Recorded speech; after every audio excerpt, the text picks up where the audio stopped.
की बड़ी खबर यह है कि प्रधानमंत्री नरेंद्र मोदी ने आज एक बार फिर सबको चौंका दिया। बीजेपी के सबसे बड़े नेता ने वो कर दिया जो कोई सोच भी नहीं सकता था। शिव सैनिक एकनाथ शिंदे को महाराष्ट्र का मुख्यमंत्री बना दिया। अब महाराष्ट्र में एक बार फिर शिवसेना की सरकार होगी और उसे बीजेपी के विधायकों का सपोर्ट होगा। एकनाथ शिंदे चीफ मिनिस्टर बन गए और पार्टी के आदेश पर देवेंद्र फडणवीस ने डिप्टी चीफ मिनिस्टर के रूप में शपथ ली। हालांकि आज 4:30 बजे तक कोई सोच भी नहीं सकता था कि महाराष्ट्र में इतना बड़ा उलटफेर होगा। देवेंद्र फडणवीस जब मीडिया से बात करने आए तो सबको लगता था वो ये अनाउंस करेंगे कि वो आज शपथ लेंगे या कल करेंगे, उनके साथ कौन कौन मंत्री बनेंगे। लेकिन जब देवेंद्र फडणवीस ने अनाउंस किया कि एकनाथ शिंदे महाराष्ट्र के मुख्यमंत्री पद की शपथ लेंगे, जब उन्होंने कहा कि आज सिर्फ एकनाथ शिंदे शपथ लेंगे, तो पहली बार में तो यकीन ही नहीं हुआ। शिवसेना के 40 और 10 निर्दलीय विधायकों के सपोर्ट वाले एकनाथ शिंदे चीफ मिनिस्टर होंगे और 120 विधायकों के सपोर्ट वाली बीजेपी शिंदे की सरकार को सपोर्ट करेगी। यह सिर्फ नरेंद्र मोदी कर सकते हैं। यह मोदी का फैसला हो सकता है। इसके पीछे क्या सियासत है, क्या सोच है, बीजेपी ने हाथ में आई सत्ता को छोड़कर बैक सीट पर बैठने का फैसला क्यों किया, आज की बात में इन सारे सवालों पर चर्चा करेंगे। आपको ध्यान होगा कि देवेंद्र फडणवीस ने ऐलान किया था कि वो सरकार में मंत्री नहीं बनेंगे, सरकार से बाहर रहेंगे, मार्गदर्शक की भूमिका में रहेंगे। लेकिन इसके थोड़ी देर बाद जेपी नड्डा ने मीडिया से कहा कि उन्होंने देवेंद्र फडणवीस को डायरेक्टिव दिया है, पार्टी चाहती है कि वो सरकार में शामिल हो और डिप्टी चीफ मिनिस्टर बने। फडणवीस ने पार्टी की बात मानी और उप मुख्यमंत्री के तौर पर शपथ ली। एकनाथ शिंदे ने कहा कि देवेंद्र फडणवीस का यह बड़प्पन है कि 120 विधायकों का सपोर्ट होने के बाद भी उन्होंने एक शिव सैनिक को मुख्यमंत्री बनाया। लेकिन सवाल यह कि क्या एकनाथ शिंदे सिर्फ नाम के मुख्यमंत्री होंगे और सरकार बीजेपी चलाएगी? इस सरकार में देवेंद्र फडणवीस की भूमिका क्या होगी, इस पर बात करेंगे आज की बात में। लेकिन शुरुआत करते हैं आज ही नए मुख्यमंत्री बने एकनाथ शिंदे से। एकनाथ शिंदे ने बाला साहब ठाकरे और दीघे का नाम लेकर मुख्यमंत्री शपथ के अंदाज में ली। यह देखने वाली बात है, एकनाथ शिंदे जैसे शपथ लेने खड़े हुए तो कैसे बाला साहब अमर रहे और शिवाजी महाराज के जयकारे गूंजने लगे। माननीय परिषद निर्देशित मुख्यमंत्री श्री एकनाथ संभाजी शिंदे।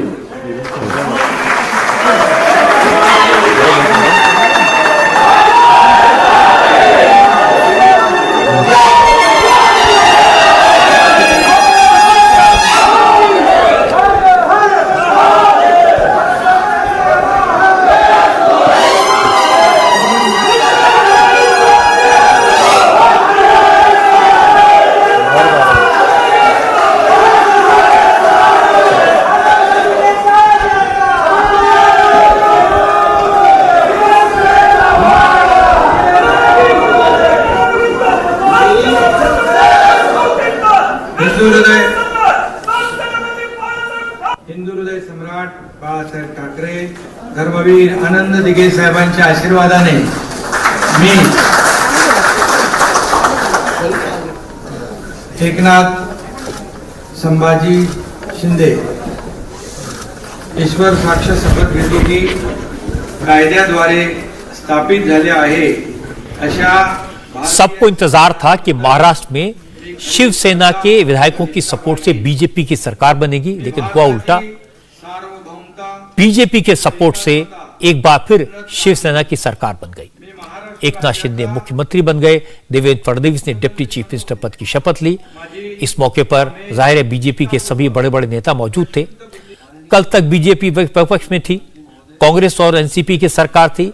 आज बीजेपी सरकार का हिस्सा है, एनसीपी और कांग्रेस सब विरोधी दल हो गए। एकनाथ शिंदे पुराने शिव सैनिक हैं, बाला साहब ठाकरे के करीबी रहे हैं, ठाणे के बड़े नेता हैं, ताकतवर नेता हैं। एक ऑटो ड्राइवर से महाराष्ट्र के मुख्यमंत्री की कुर्सी का सफर उन्होंने तय किया है। एकनाथ शिंदे चौथी बार विधायक बने हैं, 2004 से लगातार चुनाव जीतते रहे हैं। वो देवेंद्र फडणवीस और उद्धव ठाकरे की सरकारों में मिनिस्टर रह चुके हैं और आज महाराष्ट्र के मुख्यमंत्री बने। आज दोपहर जब एकनाथ शिंदे गोवा से मुंबई पहुंचे, उस वक्त एयरपोर्ट से देवेंद्र फडणवीस के घर तक सारा रूट क्लियर करवा लिया गया था। मुख्यमंत्री जैसी सुरक्षा व्यवस्था थी, लेकिन वो चीफ मिनिस्टर बनेंगे इसका अंदाजा किसी को नहीं लगा, क्योंकि उस वक्त यह लग रहा था कि संजय राउत जैसे नेताओं की धमकियों को देखते हुए इस तरह की सिक्योरिटी के इंतजाम किए गए हैं। देवेंद्र फडणवीस और चंद्रकांत पाटिल समेत बीजेपी के सारे नेता राज्यपाल के पास सरकार बनाने का दावा पेश करने पहुंचे, तो भी किसी को अंदाजा नहीं था कि बीजेपी एकनाथ शिंदे को सपोर्ट देने पहुंची है। इस राज से पर्दा तब उठा जब फडणवीस ने ऐलान किया कि एकनाथ शिंदे मुख्यमंत्री होंगे। एकनाथ शिंदे अकेले शपथ लेंगे, बाकी मंत्रियों की शपथ बाद में होगी। देवेंद्र फडणवीस ने शिंदे के सीएम बनने का ऐलान पहले मराठी में किया। हिंदी में अपना बयान दोहराने से पहले खुद फडणवीस ने कहा कि असली खबर तो मराठी में ही आ चुकी है। वैसे खबर तो चली गई मराठी में अभी। खबर गई लेकिन गहराई लाओ। जी जी। एकनाथ शिंदे जी के साथ शिवसेना जो है, शिवसेना के नेता के रूप में आज उन्होंने मुख्यमंत्री पद के लिए अपना क्लेम माननीय राज्यपाल जी को दिया। भारतीय जनता पार्टी के हमारे गुट ने उनको पूरा समर्थन दिया। हमारे 106 और उसके साथ साथ उनके साथ और हमारे साथ जो इंडिपेंडेंट्स और छोटी पार्टियां हैं, इन सभी के समर्थन का पत्र आज हमने सौंपा है। जैसे ही फडणवीस ने एकनाथ शिंदे का नाम मुख्यमंत्री के तौर पर लिया तो चारों तरफ सन्नाटा छा गया, लेकिन गोवा में जश्न शुरू हो गया। असल में शिवसेना के जो 39 और 10 निर्दलीय विधायक एकनाथ शिंदे के साथ हैं, वो गोवा में बड़ी स्क्रीन पर होटल में देवेंद्र फडणवीस की प्रेस वार्ता सुन रहे थे, और जैसे ही फडणवीस ने घोषणा की तो गोवा के होटल में मौजूद विधायक खुशी से नाचने लगे।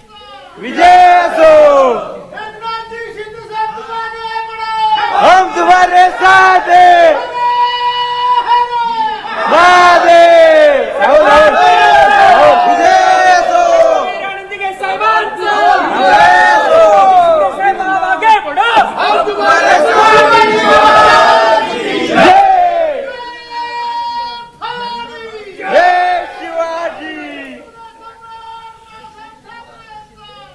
Devendra Fadnavis deputy chief minister की शपथ ले चुके हैं।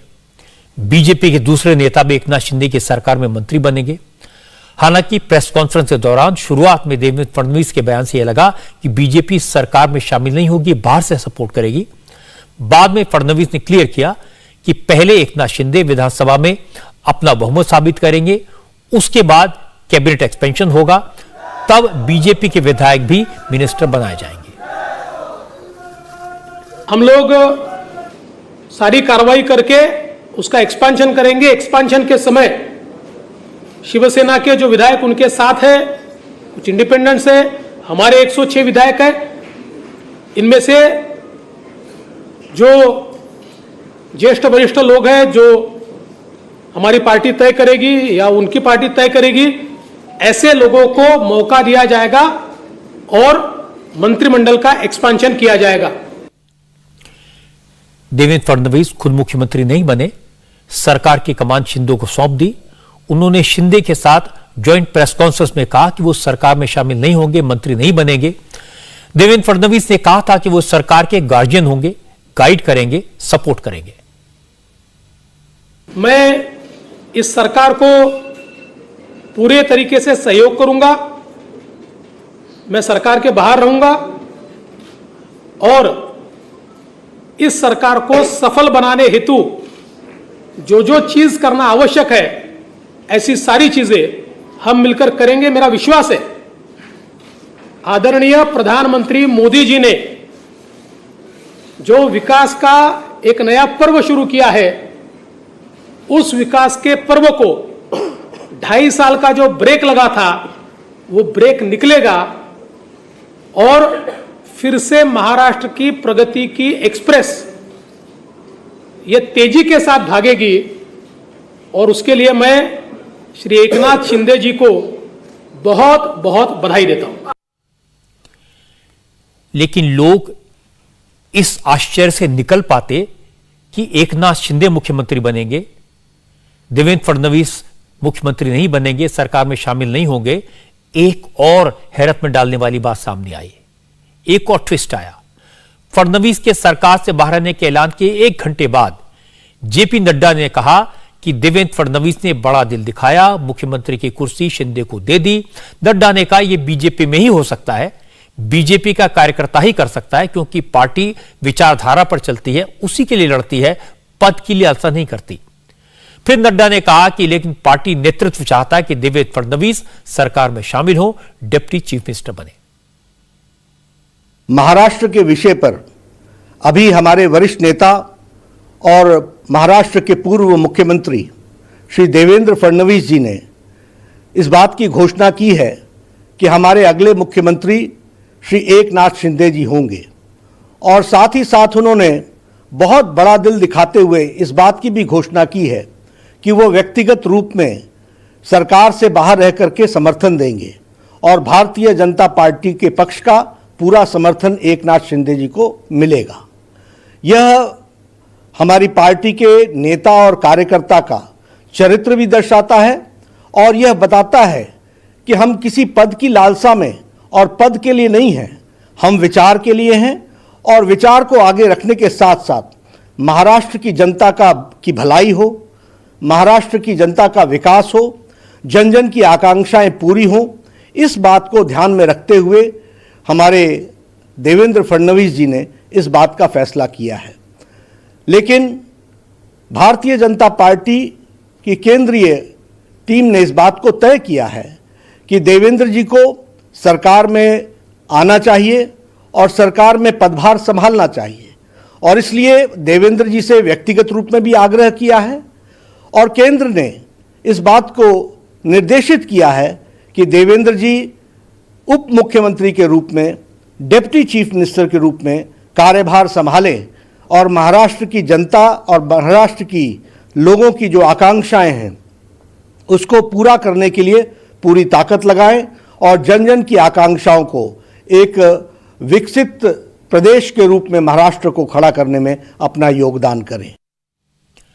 और इस बयान के 5 मिनट बाद ही नड्डा ने ट्विटर पर जानकारी दे दी कि देवेंद्र फडणवीस सरकार में शामिल होने के लिए तैयार हो गए हैं।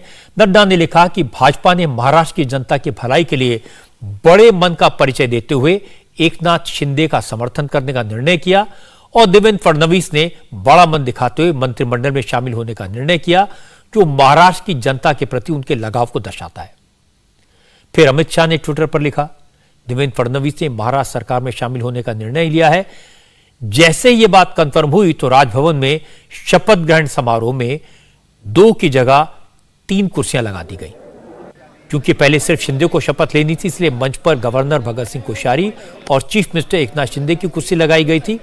लेकिन शपथ ग्रहण समारोह से 40 मिनट पहले तीसरी कुर्सी देवेंद्र फडणवीस के लिए रख दी गई। आज एकनाथ शिंदे ने भी देवेंद्र फडणवीस की दिल खोलकर तारीफ की। उन्होंने कहा कि सबसे बड़ी पार्टी होने के नाते मुख्यमंत्री पद पर बीजेपी का हक बनता है, लेकिन बीजेपी ने एक शिव सैनिक को चुना। शिंदे ने कहा कि देवेंद्र फडणवीस ने सिर्फ महाराष्ट्र ही नहीं, पूरे देश के सामने एक मिसाल कायम की है। देवेंद्र जी ने अभी यहाँ पर कहा कि हम लोग बाला साहब ठाकरे जी के शिव सैनिक को समर्थन दे रहे हैं। ये उनके दिल का बहुत बड़प्पन है। ऐसा कभी कोई करता नहीं जिसके पास 120 विधायक है, जिसके पास 120 विधायक होने के बावजूद ऐसा कोई ग्राम पंचायत और नगर सेवक का पद भी नहीं छोड़ता है। ये तो मुख्यमंत्री पद है और ये आज उन्होंने शिवसेना प्रमुख बाला साहब ठाकरे जी के सैनिक को एक सपोर्ट किया है। इसलिए मैं आदरणीय पंतप्रधान नरेंद्र जी मोदी साहब को धन्यवाद देता हूँ, उनका आभार मानता हूँ। वैसे ही मैं गृह मंत्री अमित जी शाह साहब को भी धन्यवाद देता हूँ, उनका आभार व्यक्त करता हूँ। जेपी नड्डा जी अध्यक्ष हैं, उनका भी धन्यवाद और खास करके मैं देवेंद्र जी को धन्यवाद देना चाहता हूं, क्योंकि वो खुद भी इस पद को प्राप्त कर सकते थे, लेकिन उन्होंने कहा है मैं भले मंत्रिमंडल में नहीं, लेकिन मैं इस राज्य के विकास के लिए सरकार के साथ हूं। ऐसा जो इस राज्य में नहीं बल्कि देश में ऐसी एक मिसाल होगी, और आज के जमाने में ऐसा करना मुझे नहीं लगता ऐसा कोई कर सकता है, और इसलिए मैं उनको धन्यवाद देता हूं। उनके सभी सहयोगी जो है उनको भी धन्यवाद देता हूं। राज्य को आगे बढ़ाने के लिए जो भी करना है विकास के लिए हम सब, आप लेकिन हमारे साथ रहिए। सुबह तक तो शिवसेना में उद्धव ठाकरे गुट के जो नेता हैं वो कह रहे थे कि सरकार बनाने के लिए बीजेपी ने शिवसेना को तोड़ दिया, विधायकों को खरीद लिया, अपने विधायकों को गद्दार कह रहे थे कि शिवसेना की सरकार गिरा दी गई। लेकिन जैसे ऐलान हुआ कि एकनाथ शिंदे मुख्यमंत्री बनेंगे, शिवसेना की ही सरकार बनेगी, उसके बाद उद्धव जैसे सपोर्टर खामोश हो गए। संजय राउत के पास भी कहने के लिए कुछ नहीं था। किसी को समझ ही नहीं आ रहा था कि ये हुआ क्या, कहें तो क्या कहें। वो तो सोचकर बैठे थे कि देवेंद्र फडणवीस चीफ मिनिस्टर बनेंगे, उसके बाद बीजेपी पर सत्ता की सौदेबाजी का इल्जाम लगेगा, लेकिन मामला उल्टा हो गया। इसीलिए शिवसेना के नेता तो कुछ नहीं बोले, लेकिन देवेंद्र फडणवीस ने आज डिटेल में बात की। फडणवीस ने अपना मिशन पूरा कर लिया और उसके बाद उन्होंने बताया कि उन्हें उद्धव ठाकरे से क्या शिकायतें थी, एकनाथ शिंदे के साथ उन्होंने सहयोग क्यों किया। जो सरकार लगातार भ्रष्टाचार के आरोपों से लिप्त थी, जिस सरकार के 2 मंत्री मनी लॉन्ड्रिंग में जेल में गए, दाऊद के साथ रिश्ते, इसका आरोप मंत्री पर लगा, बावजूद उसके जेल में जाने के बाद भी उनको मंत्रिमंडल से हटाया नहीं गया। तो एक प्रकार से पथभ्रष्ट ऐसी सरकार भारतीय जनता पार्टी ने, जिसको लगातार विरोध किया, ऐसी सरकार शिवसेना के माननीय उद्धव जी के नेतृत्व में कांग्रेस एनसीपी की सरकार चली। माननीय उद्धव जी ने हिंदुत्व छोड़ दिया, विचारों को छोड़ दिया और अपने विधायकों से ज्यादा कांग्रेस और एनसीपी की बात दिल को लगाकर रखी और उन्हें ही महत्व दिया। इसके चलते इन विधायकों ने अपनी आवाज बुलंद की। मैं इसको बगावत नहीं कहूंगा। जब सरकार के पास बहुमत नहीं रहा और मुख्यमंत्री जी ने इस्तीफा दिया, तो हम ये लगातार पिछले 2.5 साल में कहते थे कि अंतर विरोध से भरी हुई सरकार है, ऐसी सरकारें चलती नहीं है, और ये सरकार जब गिरेगी तो एक अल्टरनेट गवर्नमेंट हम देंगे। और इसके बाद एकनाथ शिंदे ने भी पहली बार खुलकर यह बताया कि उन्होंने उद्धव ठाकरे का साथ क्यों छोड़ा। हमारे शिवसेना प्रमुख बाला साहेब ठाकरे जी की हिंदुत्व की जो भूमिका है, उनके जो विचार है, हमारे धर्म में आनंद के साथ ने जो हमें सीख दी है, ये इसको आगे हम लोग बढ़ाने की कोशिश कर रहे हैं। कल चुनाव में जितना मुश्किल हो जाएगा, ये ध्यान में रखते हुए जो महाविकास आघाड़ी सरकार में जो अन्य पक्ष है, मैं किसी के ऊपर आज टिप्पणी नहीं करूंगा, लेकिन अन्य पक्षों के माध्यम से उनके चुनाव क्षेत्र में जो कठिनाई पैदा हो रही है, उनको जो प्रॉब्लम खड़ी हो रहे, और भविष्य में उनका जो मतदाता है, जिन्होंने उनको चुन के दिया है, उनके लिए वो कुछ कर नहीं पाए, तो चुनाव कैसे लड़े, उनको कैसे फेस करे, ऐसी दुविधा में वो सब पड़े थे। और उन्होंने मुझे कहा कि हम लोग ने बार बार कोशिश की कि इसमें करेक्शन हो जाए। जो हम लोग पहले अलायंस में चुनाव लड़े थे, शिवसेना और भारतीय जनता पार्टी, ये नेचुरल अलायंस है, तो नेचुरल अलायंस के खिलाफ होकर हम लोग ये महाविकास आघाड़ी में गए। अब कुछ करेक्शन हो जाए तो ठीक हो जाएगा, और दोनों विचारधारा वाली पार्टी जो है इस राज्य को विकास करेगी। लेकिन हम लोगों ने कोशिश की, मैंने भी कोशिश की, लेकिन हमें सफलता नहीं मिली, दुर्भाग्य से। और इसलिए ये जो कदम उठाया है, ये किसी को मंत्री या किसी, क्योंकि मंत्री हम लोग थे, किसी को कुछ पाने के लिए ऐसा नहीं हुआ। ये निर्णय जो हुआ है एक आइडियोलॉजी की बात है, ये बाला साहब ठाकरे जी की हिंदुत्व की बात है और इस राज्य के विकास की बात है। वो सारे रिपोर्टर्स, वो सारे पत्रकार जो महाराष्ट्र की राजनीति को गहराई से जानते हैं, सब इस बात पर हैरान थे कि बीजेपी ने एकनाथ शिंदे को चीफ मिनिस्टर क्यों बनाया। वो सबसे पूछ रहे थे, कोई बोलने को तैयार नहीं था।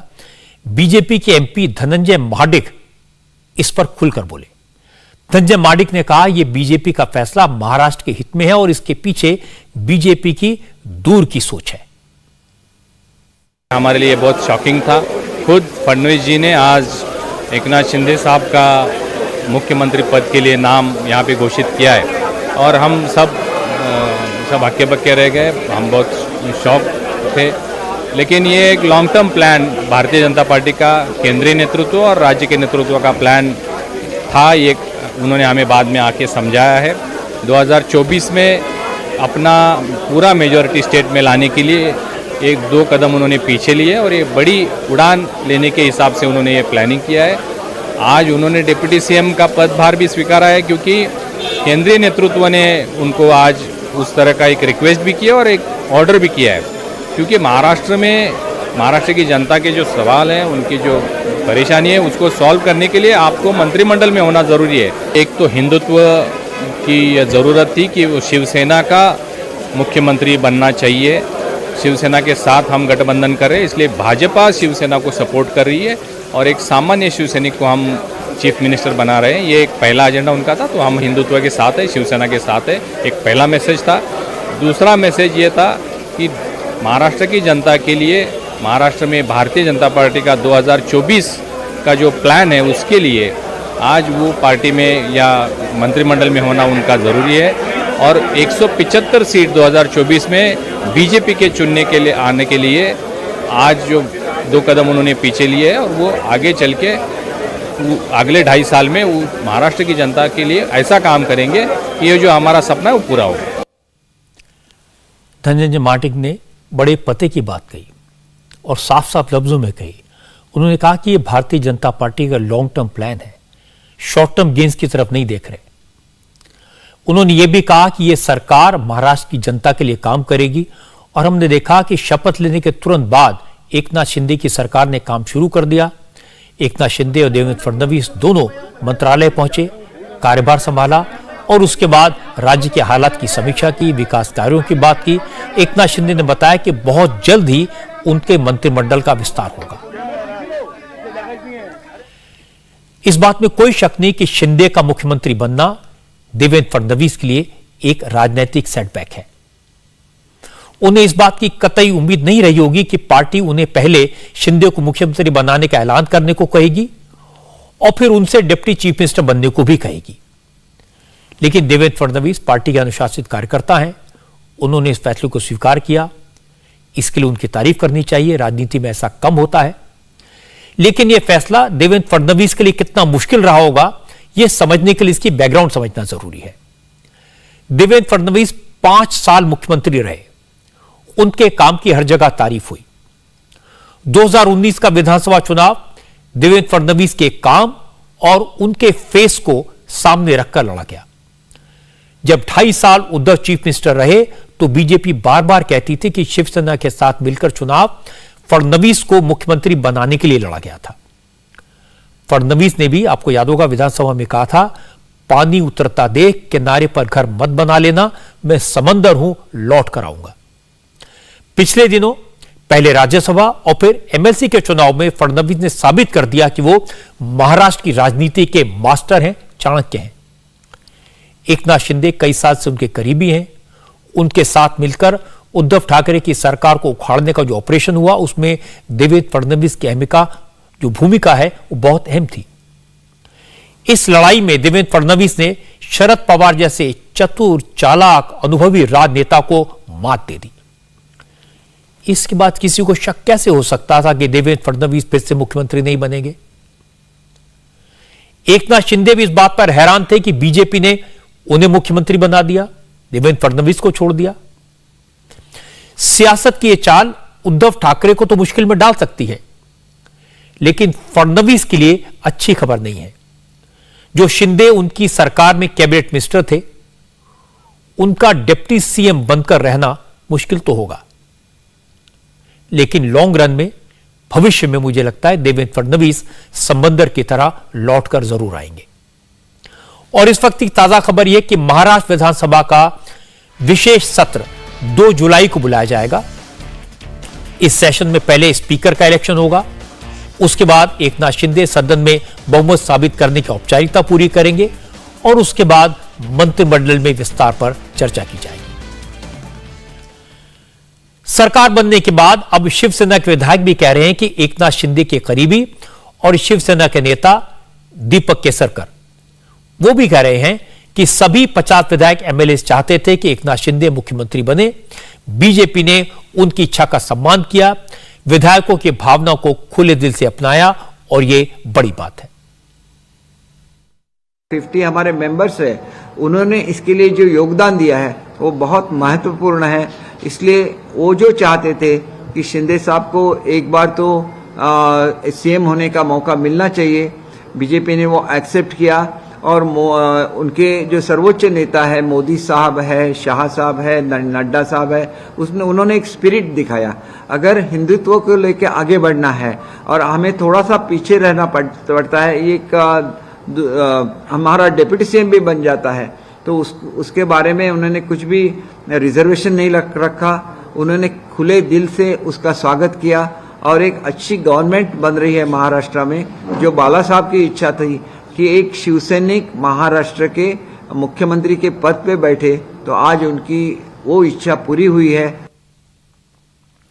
दीपक केसरकर वो नेता हैं जिन्होंने गुवाहाटी में बैठकर उद्धव ठाकरे से अपील की थी कि वो एनसीपी और कांग्रेस का साथ छोड़ें, बीजेपी के साथ आए। उन्होंने कहा था कि शिवसेना के नाराज विधायक बीजेपी से गुजारिश करेंगे कि उद्धव ठाकरे को ही फिर से चीफ मिनिस्टर बना दिया जाए, और उन्होंने उम्मीद जाहिर की थी कि हो सकता है बीजेपी इस पर मान जाए। उस वक्त संजय राउत जैसे नेताओं ने दीपक की बात को हंसी में उड़ा दिया था, लेकिन आज जो हुआ उसे देखकर सब चौंक गए। एकनाथ शिंदे को मुख्यमंत्री बनाकर मोदी ने जो किया उसका जवाब नहीं। शिंदे का सीएम बनना उद्धव ठाकरे को बहुत भारी पड़ेगा। उद्धव ठाकरे तो इंतजार कर रहे थे कि बीजेपी सरकार बनाए, देवेंद्र फडणवीस मुख्यमंत्री बने, फिर वो अपने शिव सैनिकों से कहें कि पैसे के बल पर, ईडी के दम पर बीजेपी ने शिवसेना की सरकार उखाड़ दी।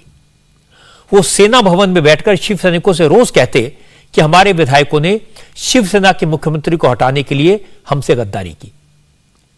लेकिन जब देवेंद्र फडणवीस ने ऐलान किया कि शिवसेना सरकार बनाएगी, शिंदे मुख्यमंत्री होंगे, बीजेपी सपोर्ट करेगी, तो उद्धव ठाकरे स्तब्ध रह गए।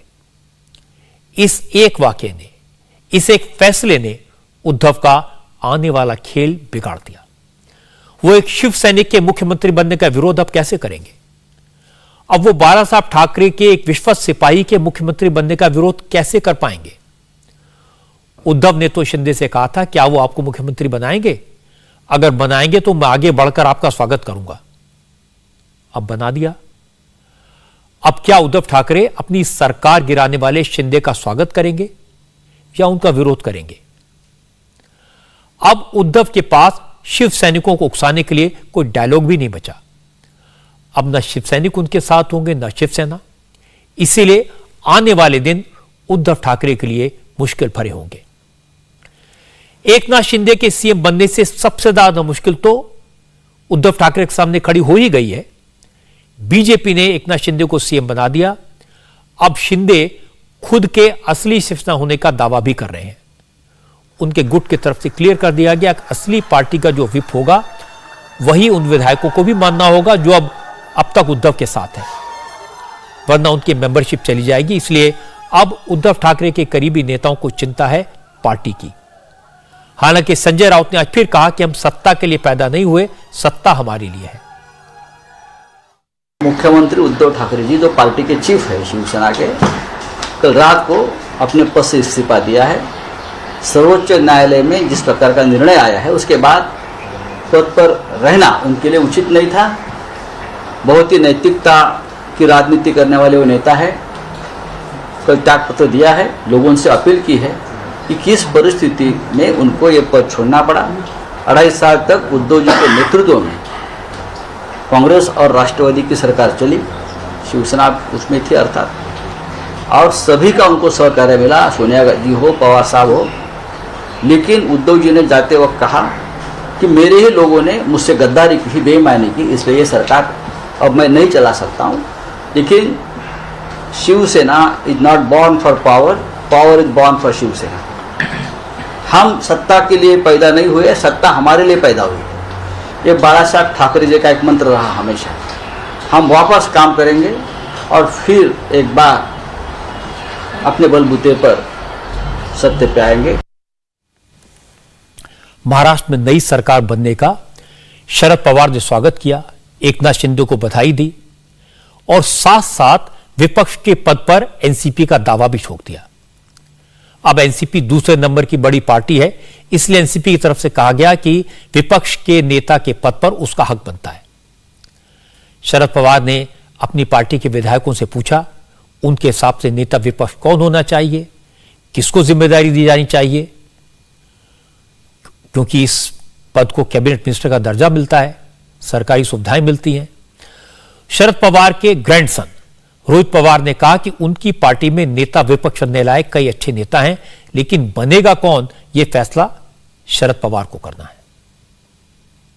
मेजॉरिटी तो अगर आप देखें तो एनसीपी के पास ही है, तो ऐसे बाहर से अगर देखा जाए तो लीड करने वाली पार्टी ये राष्ट्रवादी ही दिख रही है आज। कोई भी स्ट्रांग जो नेता है वो हमारा नेता होना चाहिए, और हमारे जो नेता है, जब पवार साहब हो, अध्यक्ष जयेंद्र पाटिल हो या दादा हो, सब मिलके जो निर्णय लेंगे उनके साथ हम रहेंगे। लेकिन एक है, विपक्ष पे रहते हुए लोगों का जो विषय है, लोगों के जो अड़चन है, वहाँ पे अगर जो सामने वाली सत्ते में आने वाली जो पार्टी है उसके खिलाफ और लोगों के बाजू से हम वहाँ पे मुद्दे लाते रहेंगे। जब बीजेपी विपक्ष में थी 2.5 साल के लिए, तब उन्होंने लोगों के विषय को नहीं छेड़ा था, उन्होंने आंदोलन की थी। लेकिन अभी जो 5 साल जब बीजेपी की सत्ता थी, तब 5 साल जिस तरीके से लोगों के मुद्दे हम वहाँ पे उपस्थित करते थे, वैसे ही अभी ये जो 2.5 ईयर्स है उसमें हम लोगों के मुद्दे लेके वहाँ पे लड़ेंगे। कल तक अगर आप देखो तो राष्ट्रवादी हो, कांग्रेस हो, शिवसेना, जो अभी असली शिवसेना है, जो उद्धव ठाकरे साहब के मार्गदर्शन में चलने वाली शिवसेना है, हम तीनों साथ तक एंड तक वहाँ पे थे। इसलिए अभी विरोध पक्ष में रहते हुए हम साथ में ही रह के वहाँ पे जो भी प्रश्न है वहाँ पे उपस्थित करेंगे। ये सारे नेता कुछ भी कहें, चाहे उद्धव ठाकरे हो, चाहे शरद पवार हो या कांग्रेस के बड़े बड़े नेता हों, सब इस बात पर हैरान हैं कि एकनाथ शिंदे को मुख्यमंत्री कैसे बना दिया। थोड़ी देर पहले शरद पवार भी ये कह रहे थे, उन्हें भी इस बात पर आश्चर्य है कि एकनाथ शिंदे को मुख्यमंत्री कैसे बना दिया, बीजेपी ने देवेंद्र फडणवीस को पीछे क्यों छोड़ दिया। शरद पवार तो देश में राजनीति के बड़े चतुर राजनेता माने जाते हैं, लेकिन कहना पड़ेगा कि नरेंद्र मोदी ने ऐसा दांव चला कि शरद पवार भी चकरा गए। आज की एक और बड़ी खबर उदयपुर में कन्हैयालाल का गला काटने के केस को लेकर है। इसमें आज कई संसदीय केस खुलासे हुए हैं। यह बात सामने आई कि सिर्फ एक हत्या का केस नहीं है, कन्हैयालाल का मर्डर देश भर में हिंदू और मुसलमानों के मन में एक दूसरे के प्रति शक और नफरत पैदा करने की साजिश का हिस्सा है। यह बात सामने आई कि कन्हैयालाल का गला काटने वाले मोहम्मद रियाज और गौस मोहम्मद को पाकिस्तान से इस तरह की खौफनाक हरकत करने के लिए बार बार कहा जा रहा था। कन्हैयालाल की हत्या इन दरिंदों ने की, लेकिन इस साजिश में 6 और लोग भी शामिल हैं, जिन्होंने कातिलों की अलग अलग तरह से मदद की। पूछताछ में कन्हैया के कातिलों ने कबूल किया कि उन दोनों को पाकिस्तान में ट्रेनिंग मिली है। उनके अलावा 2 और लोग जोधपुर में छुपे हुए हैं, जो पाकिस्तान में ट्रेनिंग लेकर आए हैं। कन्हैया के कातिलों ने खुलासा किया कि कन्हैया के अलावा 6 और लोग उनकी हिट लिस्ट में थे, जिनकी हत्या की प्लानिंग थी। इस केस में जैसे जैसे पूछताछ आगे बढ़ रही है वैसे ही हैरान करने वाले खुलासे हो रहे हैं। आप यह सुनकर चौंक जाएंगे कि ट्विटर पर नूपुर शर्मा को सपोर्ट करने की बात पर जिन कन्हैया लाल की गर्दन काट दी गई, उन कन्हैया को मोबाइल इस्तेमाल करना भी नहीं आता था। वो बिल्कुल बेकसूर था। ट्वीट करना तो दूर, उसे यह भी नहीं पता था कि ट्विटर क्या बला है। लेकिन उस पर इल्जाम यह लगा दिया गया कि उसने नूपुर शर्मा को सपोर्ट किया, ट्वीट किया, फिर उसे धमकी दी गई और उसका गला काट दिया गया। इससे भी ज्यादा हैरानी की बात है कि जिन लोगों ने खुद कन्हैया का मोबाइल लेकर उसका स्टेटस डिलीट किया, उन्हीं लोगों ने कन्हैया की गर्दन काटने वालों के लिए मुखबिरी की। आज मैं आपको बताऊंगा कि वो नाजिम कौन है जिसने कन्हैया से कहा कि उसे पता है कि कन्हैया मोबाइल चलाना नहीं जानता, फिर भी कन्हैया को छोड़ा नहीं जाएगा।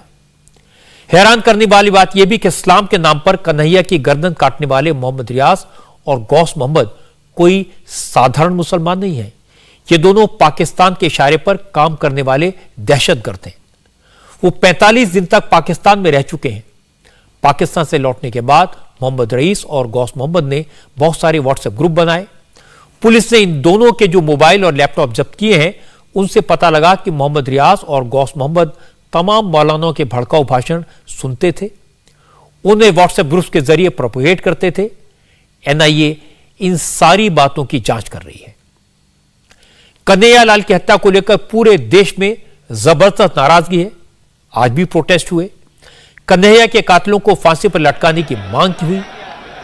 आज कोर्ट ने कन्हैया का गला काटने वाले गौस मोहम्मद और मोहम्मद रियाज को 13 जुलाई तक के लिए जुडिशियल कस्टडी में भेज दिया। चूंकि इन हत्यारों के खिलाफ लोगों में बहुत ज्यादा गुस्सा है, हत्यारों की कोर्ट में पेशी की भनक लोगों को लग गई थी, तो बड़ी संख्या में लोग कोर्ट परिसर में जुटने लगे। पुलिस ने सुरक्षा के जबरदस्त बंदोबस्त किए थे। भीड़ को कोर्ट के परिसर से हटाया गया, लेकिन इसके बाद भी पुलिस को कन्हैया के हत्यारों पर हमला होने की आशंका बनी रही। इसलिए दोनों को सुरक्षा घेरे के बीच अदालत में लाया गया और कुछ ही मिनटों में जुडिशियल कस्टडी मिलने के बाद पुलिस दोनों को वापस ले गई।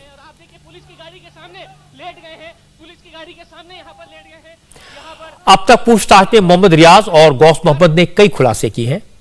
जिस चाकू से रियाज मोहम्मद ने कन्हैया का गला काटा, वो चाकू उसने अपने एक दोस्त की फैक्ट्री में छुपाया था। इन दोनों ने हत्या के बाद इसी फैक्ट्री में जाकर वहां वीडियो बनाया और सोशल मीडिया पर अपलोड किया। पुलिस ने इसी फैक्ट्री से चाकू बरामद कर लिया है। यह कारखाना मोहम्मद रियाज के दोस्त सुहेल का है। इसी कारखाने में पत्थर काटने का काम किया जाता है। पत्थर काटने की मशीन में जिस ब्लेड का इस्तेमाल होता है, उसी ब्लेड से रियाज ने चाकू बनाया था। कन्हैया लाल की हत्या जिस धारदार हथियार से की गई थी, उसको बनाने के पीछे तरीका भी बहुत खास था। रियाज ने वीडियोस पे देखा था कि किस तरीके से बड़े चाकू बनाए जाते हैं और उसको बनाने के लिए पत्थर काटने की जो ब्लेड होती है उसका इस्तेमाल किया था। ये वो फैक्ट्री है, आप देखिए, इसी फैक्ट्री के में ही वो रियाज आता था अक्सर।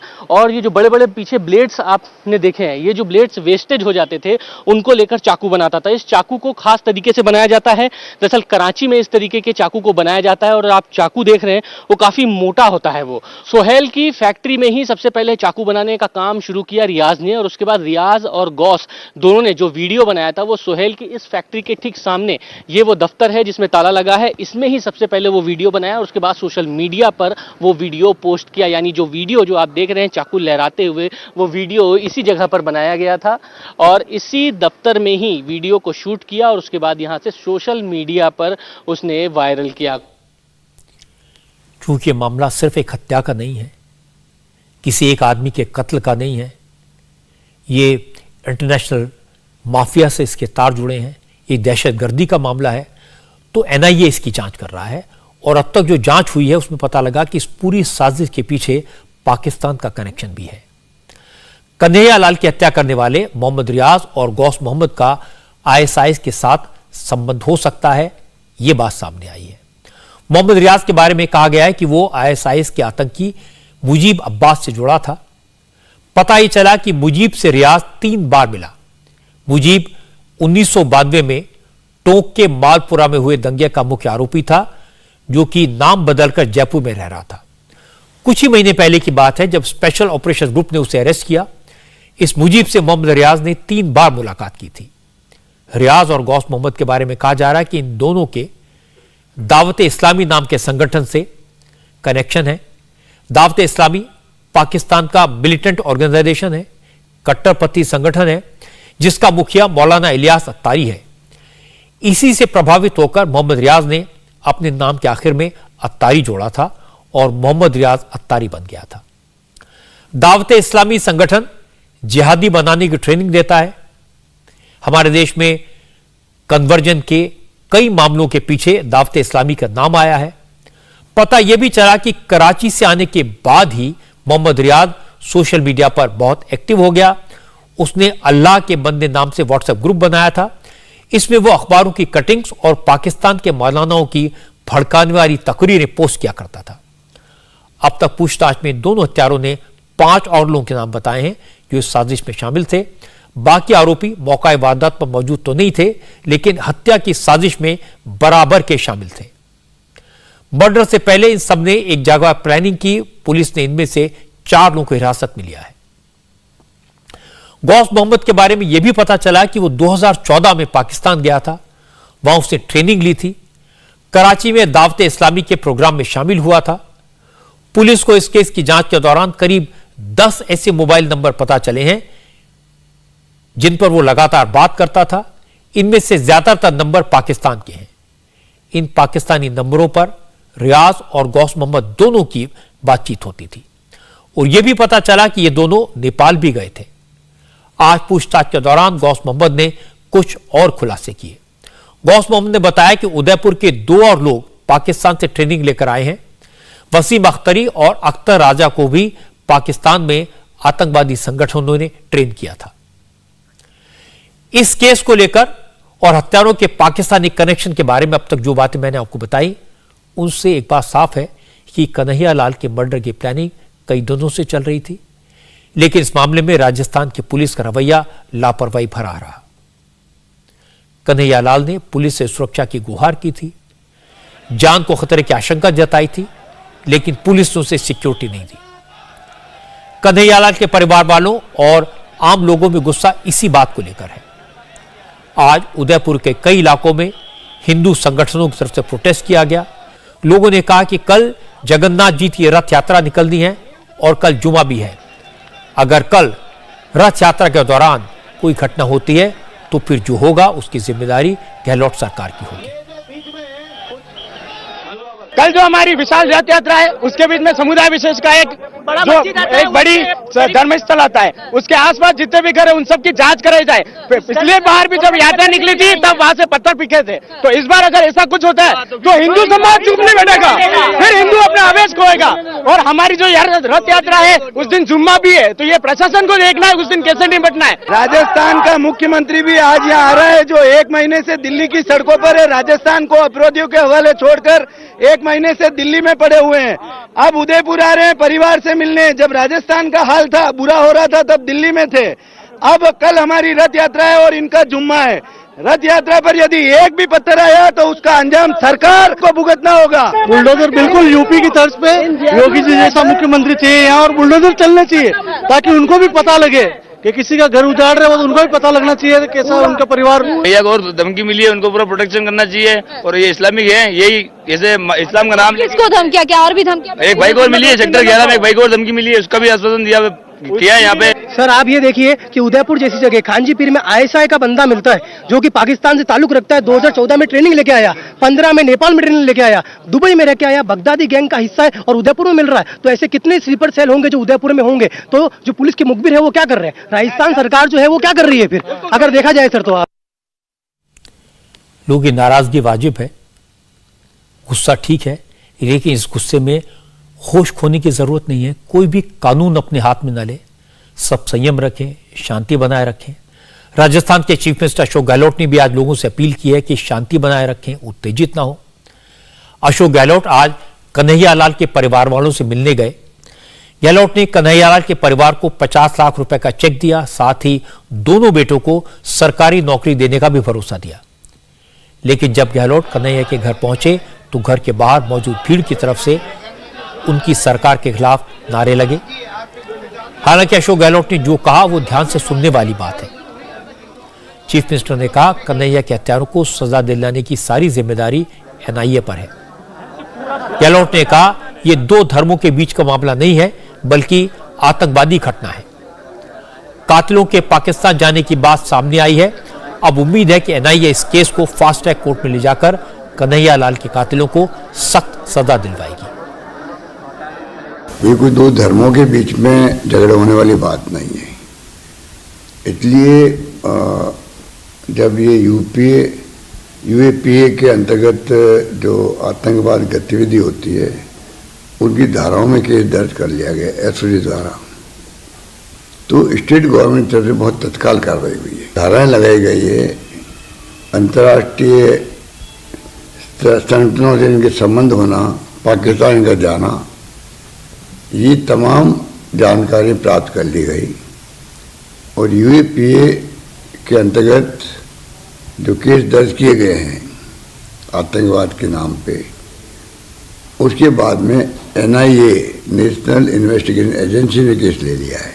मुझे उम्मीद है कि एनआईए भी त्वरित कार्रवाई करके जितनी जल्दी हो उतनी जल्दी सजा दिलवाए इनको, चालान पेश करके। ये अपेक्षा पूरे प्रदेशवासी भी और मैं समझता हूं कि पूरा देशवासी चाहते हैं। अशोक गहलोत बार बार ये तो कहते रहे कि अब केस में क्या करना है ये सोचना एनआईए का काम है। राजस्थान पुलिस का काम कातिलों को अरेस्ट करना था, वो उसने कर दिया। लेकिन जब उनसे ये पूछा गया कि बार बार गुहार लगाने के बाद भी पुलिस ने कन्हैया लाल को सुरक्षा क्यों नहीं दी, इसके जवाब में गहलोत ने आज कहा कि एनआईए जांच कर रही है, सब चीजें सामने आ जाएंगी। सुरक्षा क्यों नहीं दी गई? वो भी एनआईए में आ जाएगा। अगर दी गई है, कम दी गई है, ज्यादा दी गई है, वो तमाम जो है जांच एनआईए को जो मिल गया केस, हमें विश्वास करना चाहिए हमारी एजेंसियों को सहयोग करेगी। एसओजी जांच करेगी एनआईए। सुरक्षा दी गई होती तो शायद कन्हैया लाल जिंदा होते। जांच कमीशन नहीं है। सर आपको इसके लिए भी जांच चाहिए कि अगर सुरक्षा दी जाती तो कन्हैया लाल की जान नहीं जाती। आप मान क्यों नहीं रहे सर? पुलिस की लापरवाही है ना सर, आप मान क्यों नहीं रहे हैं कि आपकी पुलिस की चूक हुई है? गहलोत के लिए मीडिया के सवालों का जवाब देना मुश्किल हो रहा था। उन्होंने हर बात एनआईए पर डाल दी। लेकिन कन्हैया के परिवार वालों ने मुख्यमंत्री से मिलने के बाद भी कहा, पुलिस की लापरवाही से कन्हैया की मौत हुई है। कन्हैया लाल के बेटे यश ने कहा कि अगर उसके पिता को सुरक्षा मिली होती तो शायद जान बच जाती। हालांकि अब सरकार ने कन्हैया लाल की फैमिली को सिक्योरिटी देने का फैसला किया है। मेरी मुख्यमंत्री जी से बात हुई है कि उन्होंने हमारी फाइनेंशियली एक हेल्प भी की है, तो और मेरे को एक गवर्नमेंट जॉब देने का आश्वासन भी दिया है। तो सर वो हमारे साथ कोऑपरेट कर रहे हैं, तो चलो ठीक है, हम भी कोऑपरेट करने को तैयार है। बस मैम, सुरक्षा को लेकर आप लोगों ने चिंता जताई, कुछ कहा उन्होंने? यस मैम, हमने हमारा सेल्फ डिफेंस को मांगा ही है कि हमको तो कम से कम प्रोटेक्शन दिया जाए। मेरे फादर को प्रोटेक्शन नहीं मिला तो हमको तो मिलना ही चाहिए। तो हाँ, इसका भी आश्वासन तो दिया है। कन्हैया के परिवार वालों की शिकायत, उनका गुस्सा जायज है। पुलिस के प्रति उनकी नाराजगी भी बिल्कुल सही है। पुलिस ने वक्त पर कन्हैया की अपील सुनी होती, उसकी बात पर ध्यान दिया होता तो शायद वो आज जिंदा होता, उसकी हत्या नहीं होती। चौंकाने वाली बात यह भी है कि कन्हैया की हत्या में दो दरिंदों के अलावा कई सारे लोगों का रोल सामने आया है। कुछ जानकारी मेरे पास में है। पता यह लगा कि कन्हैया की दुकान के पास नाजिम नाम के एक शख्स की दुकान है। उसने कन्हैया के हत्यारों के लिए पुकपुरी की, उनके साथ रैकी की। नाजिम ने पहले फैलाया कि कन्हैया लाल के सोशल मीडिया स्टेटस में नूपुर शर्मा के सपोर्ट वाली पोस्ट डाली गई है। उसने व्हाट्सएप ग्रुप में स्क्रीनशॉट भेजकर कहा था कि कन्हैया लाल ने नूपुर शर्मा का समर्थन किया था। इसके बाद बात बढ़ गई। फिर नाजिम ने कन्हैया के खिलाफ पुलिस में शिकायत दर्ज की। पुलिस ने फुर्ती दिखाई, कन्हैया को पकड़कर हवालात में डाल दिया। कन्हैया चिल्लाता रहा कि उसे फोन इस्तेमाल करना भी नहीं आता, उसे नहीं मालूम कि ट्विटर पर पोस्ट कैसे करते हैं, ट्विटर होता क्या है। लेकिन पुलिस ने कन्हैया की बात नहीं सुनी। हालांकि अगले दिन कन्हैया को अदालत से जमानत मिल गई। लेकिन मुश्किलों ने उसका पीछा नहीं छोड़ा। नाजिम कन्हैया को धमकी देने लगा। कई लोगों ने फोन करके उसे मारने की धमकी दी। कन्हैया ने डरकर दुकान बंद कर दी। फिर वो 15 जून को पुलिस के पास पहुंचा। पुलिस को दी गई चिट्ठी में कन्हैया ने सारी कहानी बयान कर दी। ये चिट्ठी अब मौत के बाद उसकी बेगुनाही का सबूत साबित हो रही है। कन्हैयालाल 15 जून को उदयपुर के धान मंडी थाने में सुरक्षा मांगने गया था। अपनी तहरीक के पहले पॉइंट में कन्हैयालाल ने लिखा था कि उन्हें मोबाइल पर सोशल मीडिया यूज करना आता नहीं है, सोशल मीडिया पर क्या अपलोड हुआ उनको पता नहीं है। कन्हैयालाल ने कहा कि नाजिम ने ही फोन करके उस पोस्ट को डिलीट किया, उनका फोन लेकर उसको डिलीट कर दिया, क्योंकि उसे पोस्ट डिलीट करना भी नहीं आता है। इसके बावजूद नाजिम ने उनके खिलाफ एफआईआर दर्ज करवा दी। कन्हैया ने अपनी चिट्ठी में लिखा कि उस वक्त नाजिम ने कहा अपने समाज यानी मुस्लिम समुदाय के दबाव में आकर उसे मजबूरी में एफआईआर करवानी पड़ी।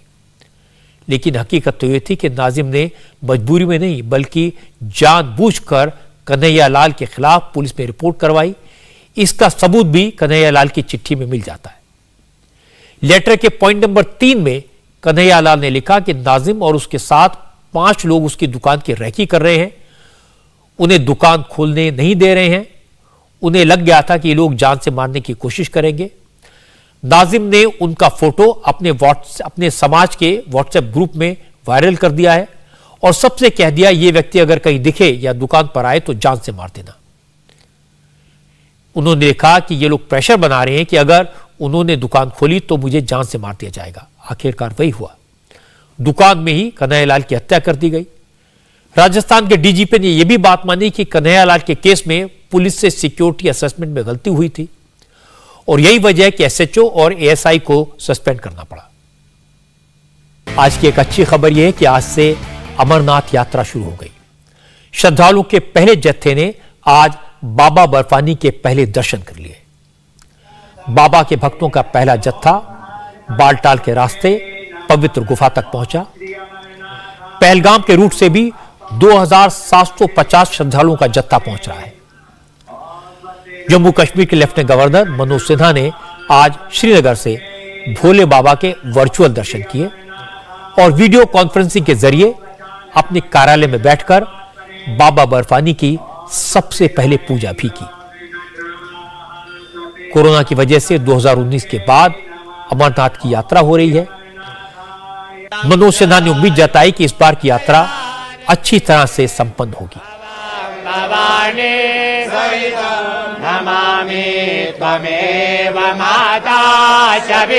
प्रथम पूजा आज अमरनाथ जी की कृपा से सकुशल संपन्न हुई। देश भर के श्रद्धालु यात्रा के लिए आए हैं।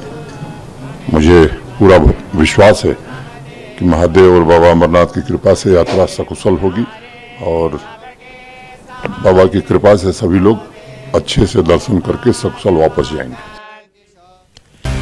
आज की एक और अच्छी खबर यह है कि पुरी में भगवान जगन्नाथ की रथ यात्रा की तैयारियां पूरी हो गई हैं।